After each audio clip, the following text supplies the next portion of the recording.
I'm John Sicotte, executive editor of the Brewer magazine, and happy Christmas almost, as we are going to be running into this podcast. This was actually recorded a few weeks ago, and I didn't do the intro then. So luckily, as I was editing, remembered that I didn't. So I'm not going to like do the magic of television and throw on different clothes and match it up because there's a Christmas tree back there and it wasn't there when we recorded. So anyway, happy holidays. Hope all's going well with you. We're available online 24 hours a day at brewermag.com. Of course, you can also check us out on Spotify and YouTube, all the social media channels, Instagram, Twitter, Meta/Facebook. You can always get updates there as well. And also a new thing that we've just started over the past few weeks, and we got some great back catalog on there for free as well. Substack. Yeah, you can see some exclusive content, little deeper dives into some things and some extra pieces of information that we think you would really enjoy. So make sure that you're checking out our new Substack as well. And you can subscribe there by going to our Brewer Mag Substack account. But a lot of the cool things are going on in the industry, and one of them is innovation in hop usage. A few years ago, Cryo hops started to come on the scene, which helped to get rid of the bulk of matter and still be able to get some great hop characteristics and hop oils now being used. And you can check out one of our latest podcasts as well with Abstracts hops as we talked about that. But Lone Tree Brewing actually shared with us near the end of November that they were doing a three style hop piece with all Centennial hops. It'd be T90s, it's hop oil, and it's cryo. And Dale Hollars from Lone Tree shared with us. Actually had a chance to try it after we did the interview. It's delicious and very cool innovation to be able to check out. So enjoy this, and we'll see you in the new year. Well, we're joined by a lead brewer of Lone Tree Brewings. It is Dale Hollars. Dale, thanks for joining us on the Brewer Magazine podcast. Hey guys, how you doing? Thanks for Good. having me. So yeah, tell me, we got this new IPA you guys just put out. It's called it's a Centennial beer, Centennial Hat Trick. Sure. And it's kind of neat. I think it's very much in the realm of beer nerds and brewers are really going to enjoy this one because of the innovation and the techniques that are used in it. Yeah. Because obviously regular old Centennial hops, everyone loves them, been around for a while. Cryo has been around for what, about 6, 7 years now, so some people have been able to get into it. Yeah, But somewhat new. yeah. But then this Hyper Boost, which I actually had to look it up because when I got Yeah. the press release last week, I was like, Hyper Boost, I haven't heard of this yet, but it's the oil extract, which I think for brewers are going to understand. The YCH 701 finally got a name, and I kind of missed it this summer. So Yeah. let's start with that part because I think the other ones are kind of a little more known. But what was your working with Hyper Boost even up to this point?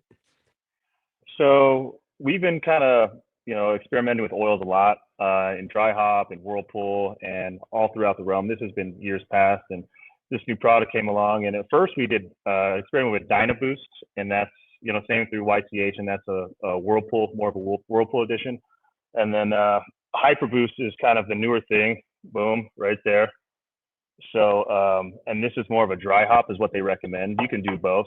Um, Essentially, what we're bringing it down to is 22 pounds per 100 grams equivalent. So we did about 44 replacement pounds for 200 grams of this Hyperboost in the dry hop to try to reduce that material in there, get more barrelage out of it and kind of bump up just that oil content that everybody wants to see nowadays.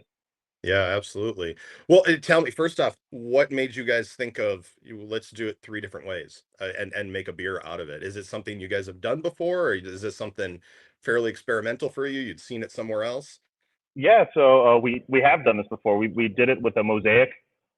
We had a mosaic three-way. Everybody loved it. We did the cryo. We did the hyper boost, and I think we even did Dynaboost in that as well.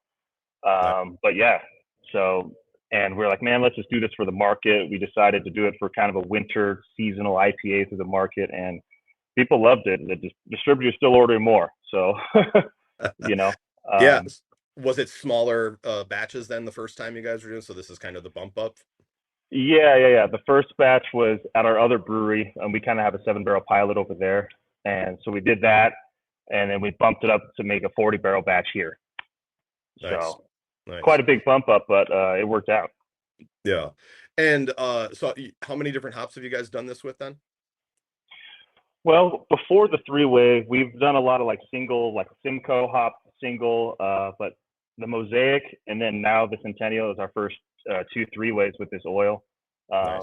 Other than that, it's been a lot of uh, bright tanked dry hopping oil with a different, we just didn't like it, but this stuff works great in the fermenter. So Nice. So when it comes to, and obviously it's a West Coast style type of IPA, what's the first things you notice out of this beer that make it unique or, have that same similarity to something that a normal beer drinker would get out of a West Coast IPA with all Centennial? yeah, the Centennial for me is very piney, really resinous, as opposed to getting on the more fruitier side of things. So I think a lot of those classic West Coast drinkers appreciate that. Um, you know, my mash temp at that was like 156. We still kept a little bit sweeter, not too much on the drier side. To yeah, more drinkable, like a modern style, but Hmm. very light on the color. Um, Try to keep it modern West Coast, but everybody I think is loving it right now. Yeah, it's funny. I taking a break from talking about this and just talking about West Coast IPAs. It's been Yeah, interesting how West Coast IPAs have changed over the last few years, and obviously the Northeast has influenced this. Have you yeah, guys seen that adjustment in, having to have a sweeter backbone? definitely. I'm sorry to say this, but our double IPA, we've slowly started to phase out these crystal malts, and Yeah. like, that we used to be pretty popular, and now people are tending to go to the juicy stuff. Our hazy has loads of lactose in it and finishes at like 7 Plato, you know. So modern drinkers, the modern West Coast is leaning, I think, towards that juicier, a little bit, not 7 Plato, but a little bit sweeter, Hmm. um, for the everyday person, because not everybody wants that overly bitter, overly, that we used to like. Yeah, well, So and you think that 10 years ago, I mean, the when people were just, loading things with hops, making them, it was the bitter, like Dogfish Head, obviously, and their extreme beer type of thing. yeah, Uh, yeah. it really has, it's gone away with the general consumer, don't you think? Oh yeah. Me and the boys recently took a trip up to Yakima this year for hop and brew school and showed us the lady who made this stuff and really got into this crush hop, and it's all turning juicy over there. It is. So it's Well, cool though. we talked a little bit about Hyperboost, but cryo hops. What's your thought process on cryo hops? Are you a big fan of them? Do you find them to be helpful? I mean, when you guys are ordering cryo hops, what do you think about them? I love cryo hops. It's just more like more pungent flavor, aroma. It reduces your material, your hop, in everything. Whether it's whirlpool or fermenter, and don't really want to use it by itself. I think it mixes well with T90. T90 still has its place, in everything as it should.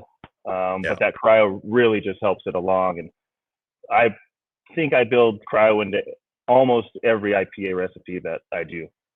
So And when it comes to yield, with all these newer products and things, I mean, that obviously yeah, is a bonus as well. Like you said, if you guys are doing a 7 barrel batch on a pilot and you being able to see that, oh, we have more beer out of this now. I mean, that I think that's the first and foremost thing. Like you have more product to yeah, sell. yeah, exactly. The owners love it. We love it not having to clean out all that extra stuff. you know, it's a win-win. It really is, and it, like I said, it kind of boosts that resinous, that in your mouth feel instead of that harsh bitterness. Just kind of smooths things out. Yeah. Well, how do you decide when to use something? Like you said, you want to incorporate it now more often when it comes Sure. to building some sort of hop profile. when do you reach for the T90? When do you reach for the Cryo? When do you want to do hyper boost? Like you said, you guys have that Yeah. in, there's whirlpool editions, there's hot side things. When do you start thinking about this and where it should be going? Generally, all of these hyper boost and dyna boost are all whirlpool and on. Yeah. So T90 is going to be in your 90, 60, 45, 30, any of those minute additions. And, we still use the T90 in dry up too. It really is a mixture of everything. I don't think I've ever used the oil in my boil stage. Yeah. So I yeah, think you would, it's like adding an extractor, Yeah, yeah, it's gone. yep, it just flash off. So yeah. There's a time and a place. Later stages, T90 is great throughout every stage. Cryo again, you might be losing some of those oils that the cryo we're trying to get cryogenically frozen. In those early boils. So Well, how about just how's this influenced you, even just from making these last two beers and what you guys are going to be doing going forward? Do you see changes in thought processes just because it's like, wow, I like what I'm doing here because A, it might save you money, it might save you yield, but maybe there's something that's coming out of there with the oils that you're just really enjoying. How is it changing your thought process going forward? um, honestly, all the barrelage, the lack of hops, but overall, it's the taste. The taste Yeah. really does. That's what gets it. If it didn't taste good, we wouldn't be using it. Some of the oils we've used in the past just aren't water soluble, so that kind of kills your head retention and stuff. And we haven't seen any of that. Um, but it boils down to how does it taste and how does it sound? How do consumers like it? And we've been getting really good feedback about it between the Mosaic and the Centennial now with the bigger batch. And I have Simcoe sitting right here in my hand, so we've planned for many more of these oil beers, incorporating them. Well, what's it like working with YCH? How much, do you use this feedback to help generate what they want to be able to do going forward? I mean, are they coming back with questions from you guys like, hey, what did you think of it? What's that conversation come back to? Yeah, when I went up there to see them, there was a whole seminar on the oils and stuff, and they always love feedback. I was giving feedback then at the school. You know, it's it's a great relationship with them. But we go through Hopsteiner. We do everybody, but this is currently what we're using, and I like it a lot.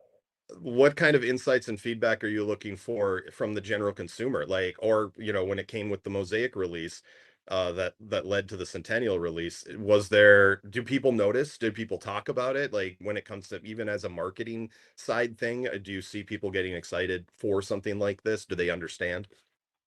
Yeah, hops sell nowadays. Everybody loves hoppy beers. So honestly, I look at Untapped a lot and see what people are saying there. A lot of just the online reviews. Sit at the bar and ask people how they're perceiving it, how they like it. Uh, like I said, the Mosaic would great. This is good feedback on this. We're gonna do a Simcoe one next. Um, Probably all with Cryo. The three ways. Becoming probably a part of everybody's hot process. Which is great. Just because it brings, for me, more flavor and more uh, hoppiness without all that. For me, harsh bitterness. I know some people love that, but Yeah, well, it seems like a really cool beer. I'm looking forward to trying it. We didn't get it in time for the chat for me to try, but I'll definitely be trying a few. It looks delicious. yep, We'll we'll have to we'll be having the brew review obviously as well. That'll yeah, run online at brewermag.com with that. But other things going on at Lone Tree, 13-year celebration is just about to kick off as we're recording this. By the yeah, time it yeah, yeah, runs, you guys will officially be 13 years old. I mean, yeah. how long, tell me a little, how long have you been with the brewery? I've been here about 5 years, coming up on five, and I started on the packaging line. I was packaging manager, brewing now. So I've been through a couple of years of this anniversary party. This year is probably our biggest. We're having a bunch of Firkin releases. We have a barrel aged barley wine that we've been aging since last November. It shot up to like 12.5%. We have a maple donut imperial stout that we're releasing, and just a lot of bands. And we got a bus loop going between the two locations. And we're gonna be popping it out. It's gonna be a good time, and everybody's pretty happy going 13 years. I know the owners are. Yeah, yeah, absolutely. Have you even just noticed in your time how things have maybe changed for the business and being able to, probably even when it comes to the production of beer, have you guys noticed changes? And obviously, you've been there for the 5 years that the craziness has happened pretty The much C word through I was there. gonna say. Yeah. And has that altered from maybe even when you first started to what you guys are doing now and even how you approach it through a portfolio or what you guys are putting out? Yeah, I mean, we got a good distribution company, Western. We've had them throughout the whole time of 2020 and on since I've been there. It was huge changes from getting aluminum and our keg sales dropping to zero and everything. But it's a wave, that's how it goes. Summertime, you get all the can orders and everything. Everybody starts ramping up and doing all the dark beers, and you know but now it's just constantly changing. Now, like I said earlier, with the double IPA, we've been slowly kind of weaning out those crystal malts and stuff, and it's we dropped a lot of hop contracts because IPAs, where they just weren't selling, and now we're like, oh shit, we got to start buying hops. So it is a changing market all the time, every year, and Yeah. with the new brewery down the street, something else we got to account for, different a market over there. And talking about like things like hop contracts and being able to, how far out do you guys plan? Are you guys a year out type of plan, a 6 month out? Like what did you guys already plan for going forward? Yeah, so Jerry, our owner, he's super good at that. He plans out. I think we have until 2026 right now, maybe 2027, but that's all already set for the next 2 years. Yeah. And the hop guys come over and sit down with him, and he has all these numbers, and the hop guys are just like, "Whoa, all right, cool." They're like, nobody else does this, so they're pretty happy because we know exactly what we want. And like I said, we dropped some because our double IPA, and IPAs just weren't selling, and now they're ramping up. We're like, okay, guys, so Time to we're adjust lucky. and Yeah, we're lucky to have the relationship with those guys that they let us adjust in a little bit, have a little bit of leeway. sure. And part of that adjustment is always looking towards the future with things like this hyper boost and cryo hop, because it gives you you're less logging around, like big Yeah, 50-pound bags and of things. So that yeah. helps as well. And I'm sure you look forward to that when you can see, hey, I just got this little thing and I just have to do this. Yeah, this little $350, $400 bottle. Well, Dale, appreciate you talking about it. It's the new Centennial Hat Trick, and it's out Yeah, now for Lone Tree. I'm blanking on the name all of a sudden, yeah, but yeah, we appreciate you guys taking the time to be able to chat. And thanks so much for being on the Brewer Meg podcast. yeah. Appreciate you, John. Thanks for having me. Don't forget, you can always check on brewermag.com. You can also see us on YouTube and listen to us on Spotify. And don't forget daily updates on Facebook, Instagram, and X. I'm executive editor John Sicotte for brewermagazine.com.